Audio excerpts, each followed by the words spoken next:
अब आगे जिन श्रेष्ठतम महापुरुषों ने भगवान के चरित्र गाए हैं उनकी वंदना कर रहे हैं।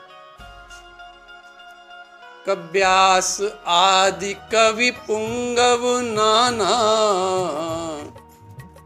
जिन सादर हरि चरित बखाना।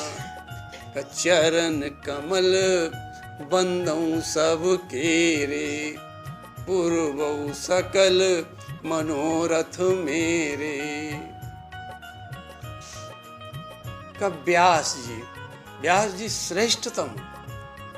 दूसरा, व्यास जी की सर्वप्रथम वंदना क्यों कर रहे हैं कि व्यास जी अवतारों में एक हैं। तो 24 अवतार हैं, उनमें व्यास जी का एक अवतार माना गया है, तो इसलिए सर्वप्रथम व्यास जी की वंदना कर रहे हैं। दूसरी बात, व्यास जी ने वेदों का विभाग किया, व्यास जी ने 18 पुराण लिखे, तो भगवान के बहुत चरित्र गाए, भागवत महापुराण की रचना की, इसमें श्री कृष्ण जी का चरित्र गाया। तो कह रहे हैं कि व्यास जी सर्वश्रेष्ठ हैं जिन्होंने भगवान के चरित्र गाए। और व्यास जी के बाद जिन जिन कवियों ने, जिन जिन ऋषियों ने, जिन जिन संतों ने भगवान के चरित्रों को गाया है, उनको भी हम श्रेष्ठ मानकर, उनको भी भगवान का भक्त मानकर उनके भी चरणों में वंदन करते हैं और उनसे भी कृपा चाहते हैं। क्या कृपा चाहते हैं कि पूर्वौ सकल मनोरथ मेरे। हे श्रेष्ठतम ऋषियों, हे व्यास जी, हमारा मनोरथ तो रामचरित लिखने का, भगवान के चरित्र लिखने का है। ये हमारा मनोरथ आप पूरा करने के लिए अपनी कृपा दृष्टि हमारे ऊपर करें। आपकी कृपा होगी क्योंकि आप भगवान के भक्त हैं और आपने भगवान के चरित्रों को खूब गाया है, इसलिए आपकी कृपा के सहारे हम भी भगवान के चरित्र को गाकर अपना मनोरथ पूरा कर पाएंगे। फिर का कली के कविन करऊं परनामा, जिन बरने रघुपति गुण गामा। फिर का कलिकाल में जो कवि हैं, जो भगवान के चरित्रों को गा रहे हैं, हम उनको भी प्रणाम कर रहे हैं, हम उनका भी वंदन कर रहे हैं। और जो कलिकाल से पहले युगों में जिन कवियों ने भगवान के चरित्रों को गाया, उनको भी हम प्रणाम कर रहे हैं, उनके भी चरणों का वंदन कर रहे हैं। और जो आगे चलकर आने वाले समय में जो कवि भगवान के चरित्र को गाएंगे, उनको भी हम प्रणाम कर रहे हैं, उनके भी चरणों में वंदन कर रहे हैं। और ऐसे नहीं, सच्चे मन से कर रहे हैं, कोई कपट नहीं हमारे हृदय में, हम सच्चे भाव से उनको प्रणाम करते हैं।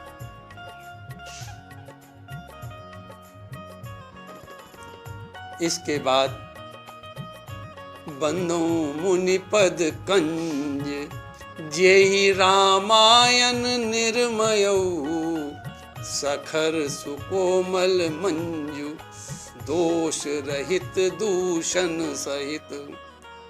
बंदो मुनिपद कंज, अब सीधी सीधी वाल्मीकि जी के चरणों की वंदना कर रहे हैं।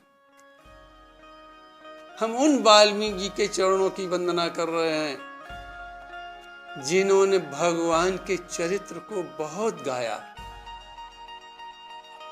रामायण जैसे महानतम ग्रंथ की रचना की, जिसमें खर और दूषण जैसे कठोरतम स्वभाव वाले, दुष्ट स्वभाव वाले, दोषों से भरे होने पर भी रामायण के अंदर उनके स्वभाव का दर्शन कितना सुंदर मिलता है कि कठोर स्वभाव उनका है, लेकिन फिर भी रामायण की भाषा कोमल है, प्रिय लगने वाली है। दोष हैं दूषण में, लेकिन फिर भी उनका रामायण जैसा ग्रंथ, वाल्मीकि का ग्रंथ दोष रहित है। यानी खरदूषण की गाथा गाते हुए भी वाल्मीकि के ग्रंथ में उनकी भाषा मधुर है और दोष रहित है। इतना सुंदर ग्रंथ लिखने वाले वाल्मीकि जी के चरणों में भी हम अपना वंदन करते हैं। इसके बाद तुलसी बाबा शिव और पार्वती जी की वंदना करते हैं। कहते गुरु पितु मातु महेश भवानी, प्रणवो दीन बंधु दिन दानी।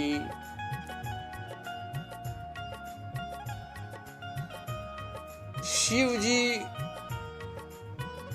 तीनों लोकों के गुरु हैं और जगत के माता पिता भी। इस कारण गुरु शब्द पहले दिया कि गुरु पितु मातु, और माता पिता का एक जगह मानस में और वर्णन किया कि जगत मातु पितु शंभु भवानी, कतई श्रृंगार न कहूं बखानी। कहे तो माता पिता हैं, जगत के माता पिता हैं, तो हमारे भी माता पिता हैं। तो इस प्रकार शिव जी और पार्वती जी में गुरु और माता पिता का तुलसी बाबा दर्शन करते हुए उनके चरणों की वंदना कर रहे हैं, जो कैसे हैं कि जो दिन रात भक्तों पर कृपा करते हैं, दिन रात भक्ति का दान करते हैं। तुलसी बाबा कहते हैं शिव जी, हे माता पार्वती, आपकी तो कृपा हमारी बाल्यावस्था से रही, अब आप लोग हमारे पर ऐसी कृपा करें जिससे ये भगवान के चरित्र हम लिख सकें। आप तो भक्ति के भंडार, भक्ति देने वाले हैं, अब हमें भी भक्ति दें, क्योंकि भक्ति के बिना भगवान के चरित्र नहीं लिखे जा सकते हैं। इसलिए आप हमें भक्ति प्रदान करें और अपना आशीर्वाद दें, अपनी कृपा हमारे पर करें। और फिर हम कहते हैं कि हमारे माता पिता सीताराम जी से तो आपके 3 नाते हैं, सेवक स्वामी सखासी पी के, हित निरुपद सब विधि तुलसी के। आप तो हमारे हर तरीके से कल्याणकारी हैं। माता पिता के, सीताराम जी के नाते से भी, और गुरु और जगत के माता पिता के नाते से भी हमारा तो हर विधि से कल्याण आपसे हो जाएगा। अब देखें 3 नाते हैं राम जी से, शिव जी के, सेवक, स्वामी और सखा। देखो 3 कोटियां हैं, ऐश्वर्य कोटि, माधुर्य कोटि, नीति कोटि। ऐश्वर्य कोटि में शंकर जी के स्वामी है राम जी, ऐश्वर्य कोटि में। अब आप देखें, आप कहीं कहाँ, जिस समय कुंभज ऋषि के आश्रम से माता सती और शिव जी कथा सुन के आ रहे थे, तो शिव जी के मन में एक विचार हो रहा था कि हृदय विचारत जात हर, केहि विधि दर्शन हो, केहि विधि दर्शन हो। गुप्त रूप अवतरऊ प्रभु, गए जान सब कोई।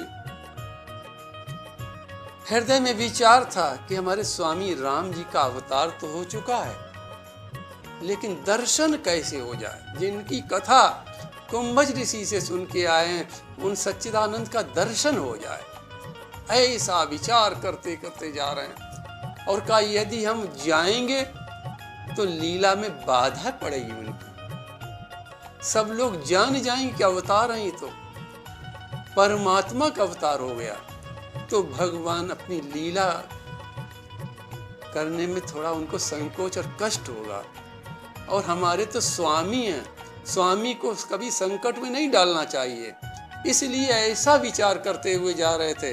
लेकिन क्या कृपा हुई राम जी की, आगे देखा क्या राम जी सीता जी को ढूंढते हुए आ रहे हैं। तो जय सच्चिदानंद जग पावन, अस कही चले मनोज न सावन। सच्चिदानंद कह के प्रणाम किया। तो देखो ऐश्वर्य कोटि में शिव जी के स्वामी हैं राम जी।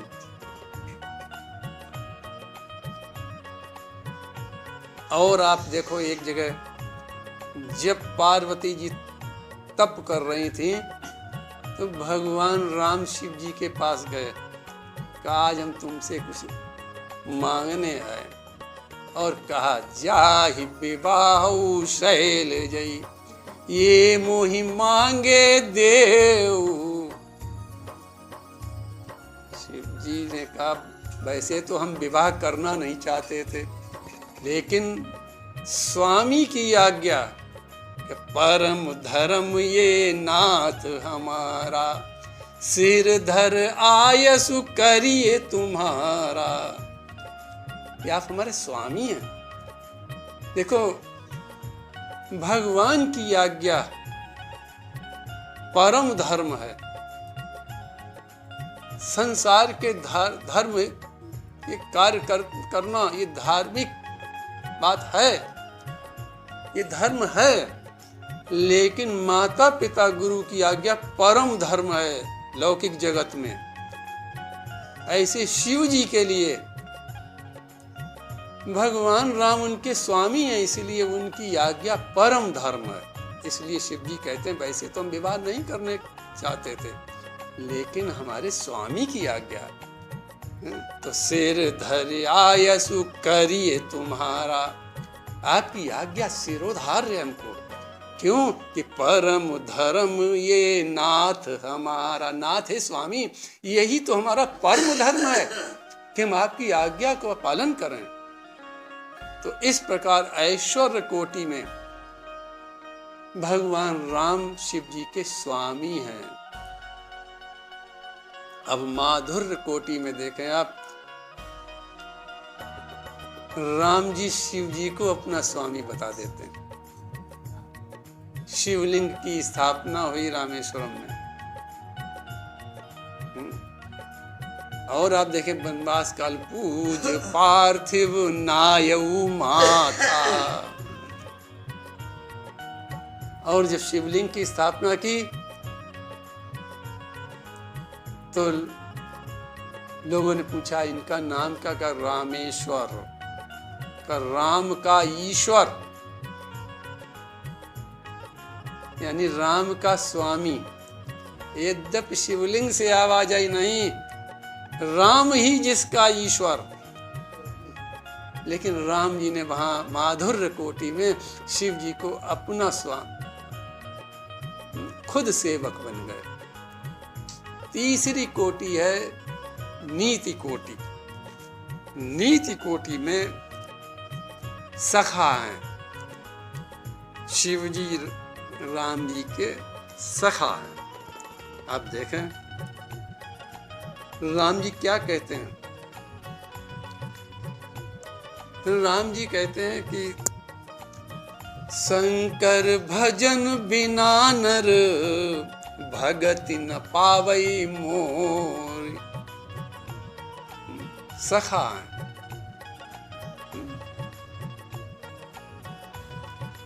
नारद जी से भी यही कहते हैं, जपहु जाहि शंकर सतनामा। क्यों? कौन शिव समान प्रिय मोरे, हमारे सखा हैं। ऐसे कई जगह उदाहरण ऐसे। तो 3 कोटियां हैं, और 3 कोटि में ऐश्वर्य कोटि में शिव जी के स्वामी हैं, और माधुर्य कोटि में राम जी सेवक हैं, और नीति कोटि में शिव जी राम जी के सखा हैं। तो तुलसी बाबा कहते हैं हमारे तो जो माता पिता हैं सीता राम जी, उनसे तो आपके 3 नाते हैं शिव जी। तो इस कारण भी, और फिर माता पार्वती ने आपकी आज्ञा से हमारा पालन पोषण बचपन में किया, उस नाते से भी हर विधि से आप तो हमारे कल्याण ही करने वाले। हित निरुपद सब विधि तुलसी के, हर प्रकार से आप हमारा कल्याण करने वाले। इस प्रकार शिव और पार्वती जी की वंदना करते हैं और कहते हैं, कह रहे कि सो उमेश मोहि पर अनुकूला, करी है कथा मुद मंगल मूला। हमें ऐसा पूर्ण विश्वास है शिव जी पर कि वो उमेश, वो उमा महेश, जिन्होंने बाल्यकाल से हमारी रक्षा की, वो उमेश हमारे ऊपर निश्चित कृपा करेंगे और हमारी कथा को मुद मंगलमय बनाएंगे। जब हम रचना करेंगे वो लोगों को प्रसन्नता देगी और उनका जीवन मंगलमय बनाएगी।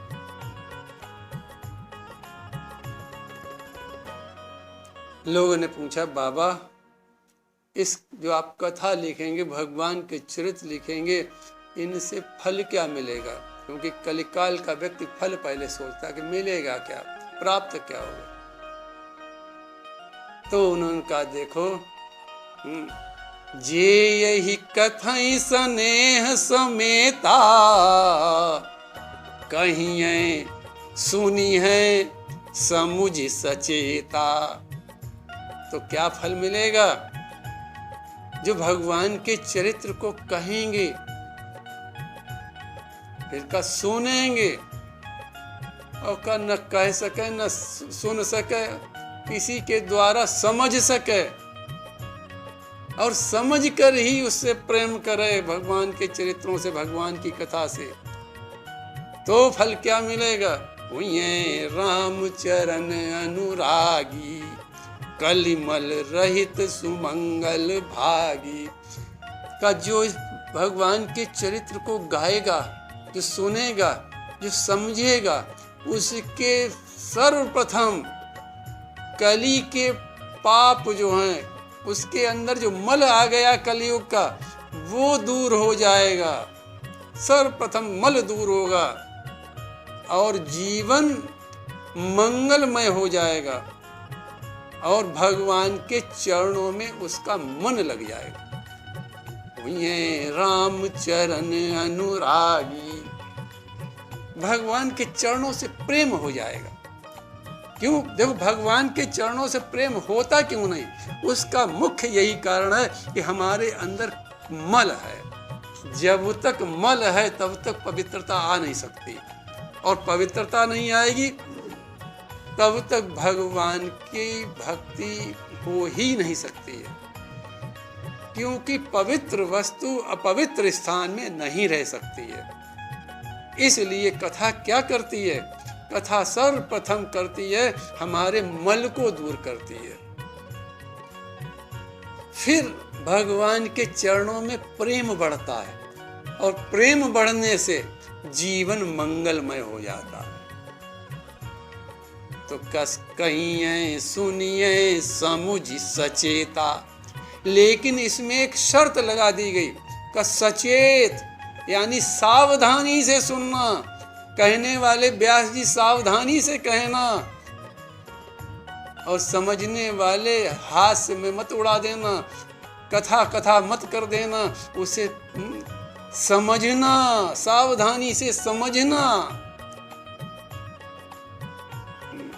तब फल मिलेगा आपको। कि हम तो सोते रहे कथा में आकर और हमें तो फल मिल जाएगा, नहीं, बड़ी सावधानी की आवश्यकता है।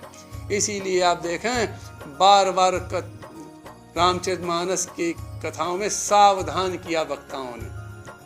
शिव जी ने पार्वती को भी सावधान किया। क्यों? कि सावधानी बहुत आवश्यक है कथा, सचेत रहना बहुत आवश्यक है कथा। तो का इस प्रकार यदि कथा सुनी जाएगी तो जीवन मंगलमय निश्चित अवश्य बन जाएगा। और अंत में तुलसी बाबा कहते हैं कि देख भाई, देखो सपने साचऊ मोह पर, सपने साचऊ मोह पर, जो हरि गौर पसाऊ, जो हरि गौर पसाऊ, तो फुर होई जो कहूँ सब, भाषा भनित प्रभाव। करे स्वप्न में भी जिस प्रकार आपने हमें भाषा ग्रंथ लिखने का आदेश दिया, हे भोलेनाथ, हे शिव जी, पार्वती जी, उसी प्रकार हमारे इस ग्रंथ पर आप अपनी कृपा बनाए रखना। आपके आदेश से हम ये ग्रंथ लिख रहे हैं, इसलिए आप हमारे ऊपर कृपा बनाए रखना। और जिस प्रकार स्वप्न में आपने हमारे ऊपर प्रेम बरसाया, वैसा प्रेम हमारे ऊपर हमेशा बनाए रखना। यदि आपका प्रेम बना रहा तो हम जो कुछ लिख रहे हैं वो सब सत्य इसमें हो जाएगा। और आपकी कृपा से जो जितना भी ग्रंथ में रचना हो रही है वो सब उसका प्रभाव मानव पर पूरा पूरा पड़ेगा, पूरा पूरा उसे उसका जीवन मंगलमय बनेगा। हे शिव जी, ऐसी कृपा करना। इस सपने साचऊ मोह पर, जो हर गौरी पसाऊ, तो फुर होई। कर जैसी आपने वहाँ कृपा की स्वप्न में, ऐसी कृपा अब कर दें। हे प्रभु, क्या करें कि तो फुर होई, यानी सब सत्य हो जाए, जो हम लिख रहे हैं वो सब सत्य हो जाए। भाषा भनित प्रभाव, इसमें जो हम काव्य रचना कर रहे हैं वो सब सत्य हो जाए। हे शिव जी, हे पार्वती जी, ऐसी हमारे ग्रंथ पर और हमारे ऊपर कृपा करना कि ये इस मानस का एक भी शब्द असत्य न होने पाए, सब कुछ सत्य ही सत्य हो जाए। इस प्रकार तुलसी बाबा अंत में शिव और पार्वती से प्रार्थना करते हुए यहाँ अब विश्राम करेंगे। अगली वंदना क्रम, अभी वंदना क्रम तो बहुत है, आगे अवधपुरी की वंदना है, फिर सबकी वंदना है, लेकिन अब यहीं विश्राम करेंगे। श्री राम जय राम, जय जय राम, श्री राम जय राम, श्री राम जय राम, जय जय राम, रघुनंदन राघव राम हरे, सीताराम हरे, सीताराम हरे, रघुनंदन राघव राम हरे, सीताराम हरे, सीताराम हरे,